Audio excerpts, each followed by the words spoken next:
Administrator Nelson, you and I have talked about this before, but I am very concerned about the NASA-caused damage to New Mexico's groundwater at the White Sands Test Facility, NDMA, TCE, and I've raised this with you in the past, but I want to be very clear that NASA needs to get this wrapped up and compensate the state of New Mexico.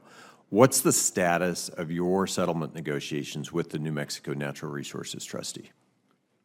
We have spent $200 million to date to investigate and address the groundwater issue.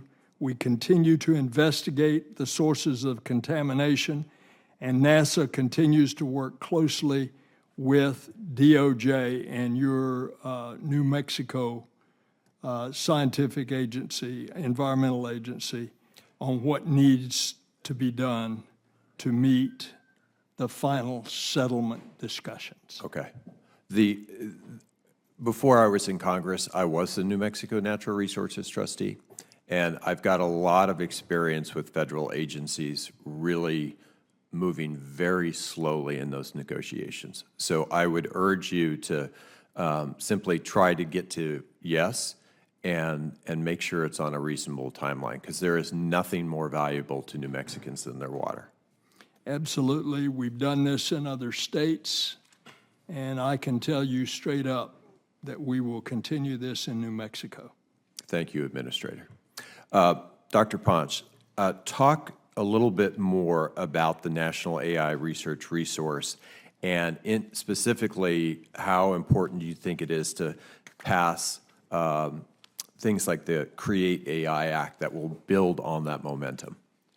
Thank you very much, Senator, for that important question. First of all, I want to express my gratitude for your leadership as a co-chair of the caucus, AI caucus, and the Create AI Act.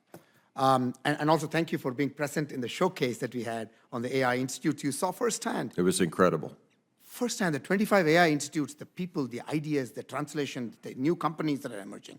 So on the NAIR, to answer your question on the NAIR, as you know, we had a 90-day, from the executive order of President Biden, 90-day timeline that was given to us to launch an air pilot. And this is an interagency effort. All agencies working together. I'm so proud to say in 90 days, we got 12 federal agencies, NSF, DOE, NASA, and all of the federal agencies working together.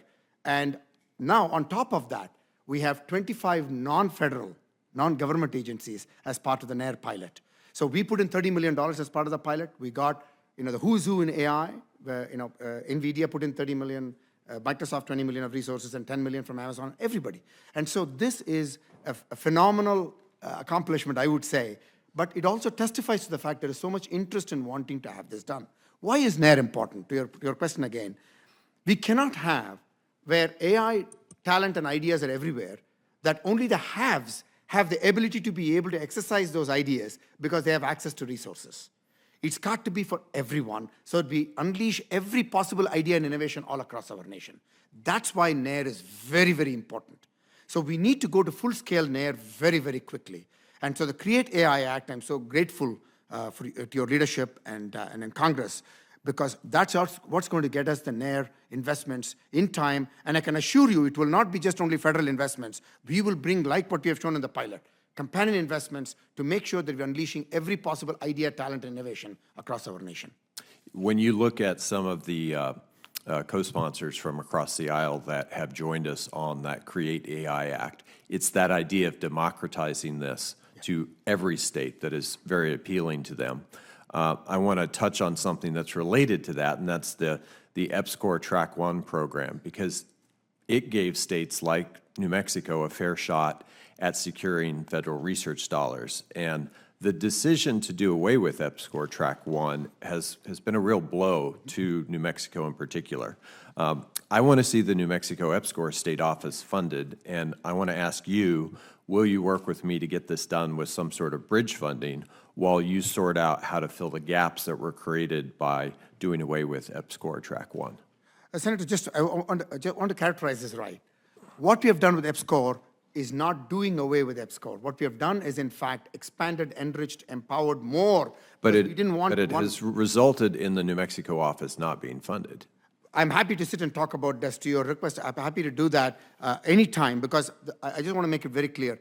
What we're trying to do is to expand even more opportunities. I talked to Senator Reid about this too. Even more opportunities, not just only one EPSCoR jurisdiction funding, but through the eCore and eRISE programs and EPSCoR fellowship program, that we're able to have many institutions and many more such grants being made possible to EPSCoR states. I want to make this very clear. That sounds great, but that's not been our experience. So I know that any transition, as you can imagine, any transition, right now we're already announcing the next round of EPSCoR, the eRISE and eCore programs. I understand that any transition may have some challenges, which are individual, and I'm happy to address them, like as I talked to Senator Reid too. I'm happy to address them. I'm happy to talk to you on the specific things and happy to see what we can do. Because my objective, and I want to be very clear about this when I said this in my remarks, we exceeded when I came into this office, into this role, EPSCoR percentages were about 13 to 14% of the NSF funding.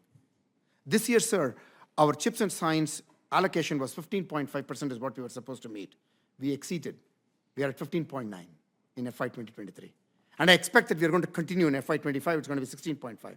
I expect that we are going to outperform, because I am a firm believer that talent and ideas are all across our nation. Everything that we do at NSF, you can test this. It's not just words, it's actions. Whether it is AI institutes, whether it is EPSCoR, that we want to make sure that talent and ideas are energized. So any systemic issues that precludes this principle of expansion, we are happy to take that and see how we can be helpful. Thank you. Thank you, Senator Heinrich. Senator